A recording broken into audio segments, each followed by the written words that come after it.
Hello and welcome to our third Moody Talk for the month of May. It is Mental Health Awareness Month, and so I have decided instead of what I normally do for Moody Talks each month, I usually pick an emotion and I go through the emotion throughout the month, coping skills, that kind of thing for it. This month, I chose to focus on a therapy that I use that has helped me a lot as I've gone through the years, and I thought that I would introduce you to the information in that therapy that can be really helpful. So the therapy is called DBT, and it has four core principles, and those principles are mindfulness, and then interpersonal effectiveness, and then we get emotion regulation, and then finally distress tolerance. So this week I am focusing on emotion regulation, and it's a really, really big section of the DBT skill sets because it helps us to better understand our emotions, our responses, and the intensities that we have when we are in a situation that may, call up a difficult emotion for us. Okay, so I'm going to be introducing three skills, three coping skills that are used in DBT, and they are check the facts, and then the opposite action, doing the opposite action, and then finally problem solving. Okay, so we are going to start with check the facts. Yes, this is an important one. So checking the facts, it's really about making sure that you're experiencing the emotion that is appropriate for the situation. So for me, I can jump into a lot of secondary emotions when I feel primary emotions. For example, if I feel scared about something or I'm in fear of something, I tend to jump straight to anger. And when jumping to a different emotion, you may not be helping yourself in the sense that you need to deal with that primary emotion to better understand and move forward with learning how to deal with the intensity of it and how to bring down that intensity for yourself. So let's get started with check the facts. So number one is, what is the emotion I want to change? So I'm talking about, so let's give a situation here. Let's say that you've been scared. You have a moment where you've been scared and you're afraid to do something, or you're afraid something will happen to you. And so you want to understand which emotion you actually are feeling, and how saying that you want to change it means that you want to bring down the intensity and feel better, right? So then we want to do, what is the event prompting the emotion? This is challenge judgments in black and white thinking. So this is really important because what you're doing is you're just saying what happened in the situation, not adding an emotional connection to it, just saying exactly what happened. That way it's easier for you to pull out, so this situation is this is how I felt, but is that what is acceptable or what is necessary for that situation? So once you've done that, you can go to number three. What are my interpretations, thoughts, and assumptions of the event? So that's when you can come back and say, okay, so while this was going on, I felt that I interpreted it as this, that it was, something that was harmful, something that I really didn't like. You may put fault maybe to yourself or to someone else. So you're bringing in that emotion and understanding, the situation and then how you reacted to it. And then, am I assuming a threat? So you're assessing the probability that a threat will occur. This is really important because this is what I think is the primary reason for the intensity of an emotion. Are you actually having, is there a threat to you or to someone you love? And is that why you have such a strong reaction to it?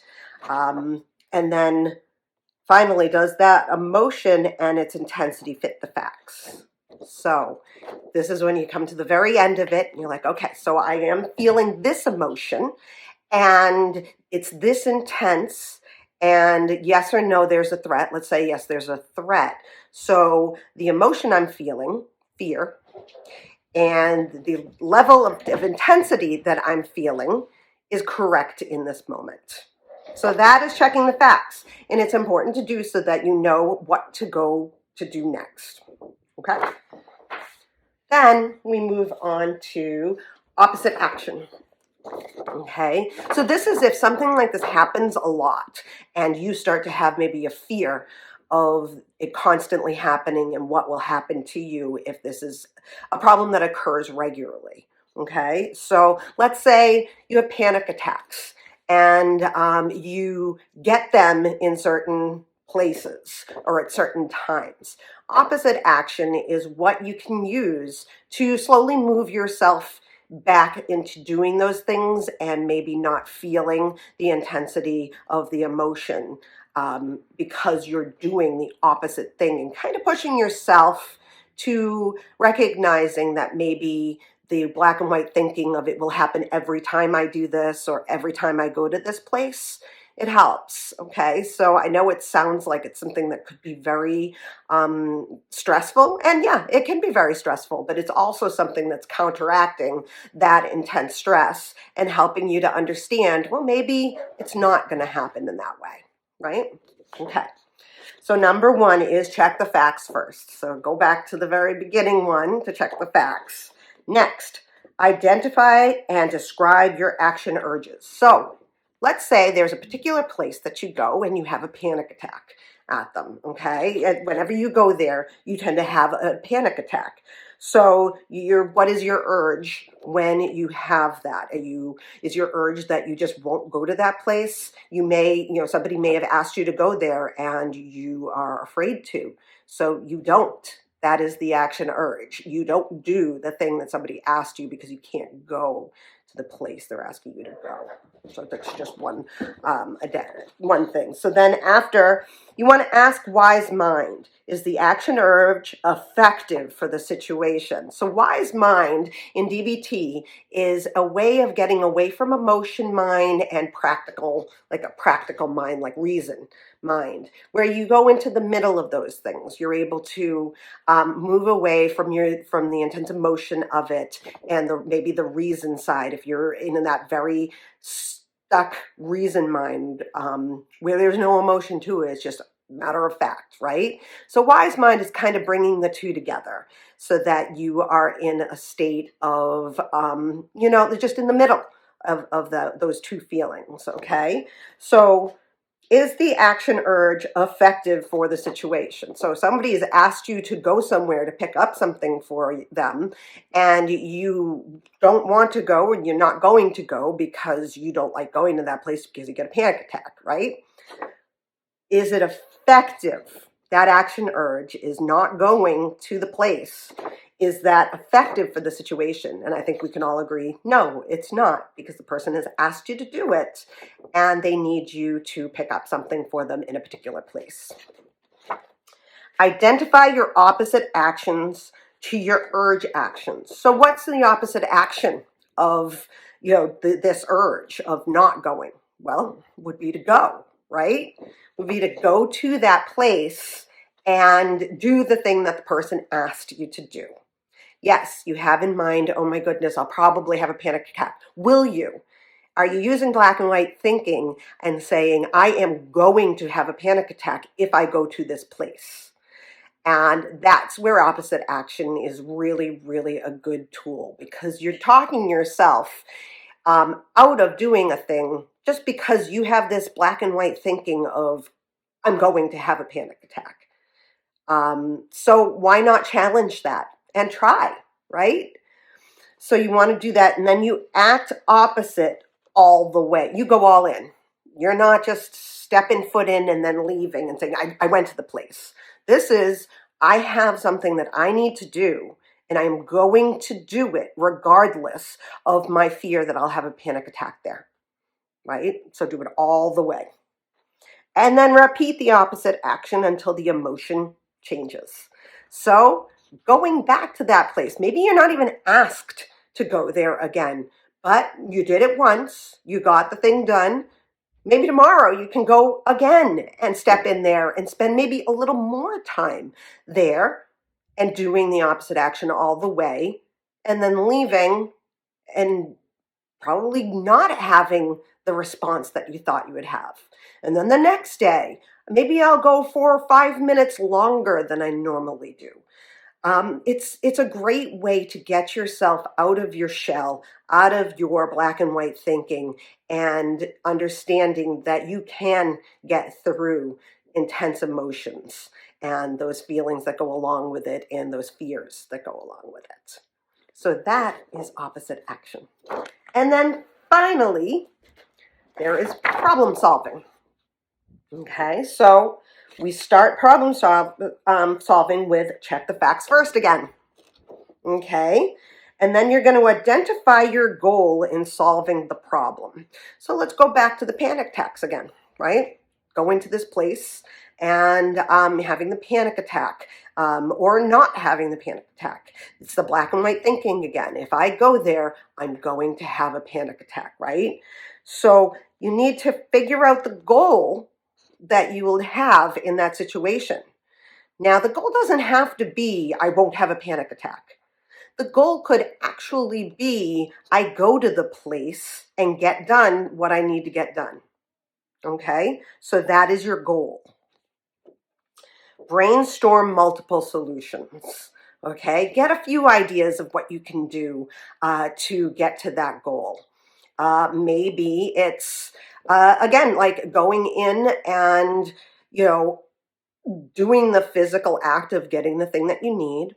What else can you do? You can order it online maybe, and you can pick it up at the store, right? If the store has that capability, there's another solution to it, right?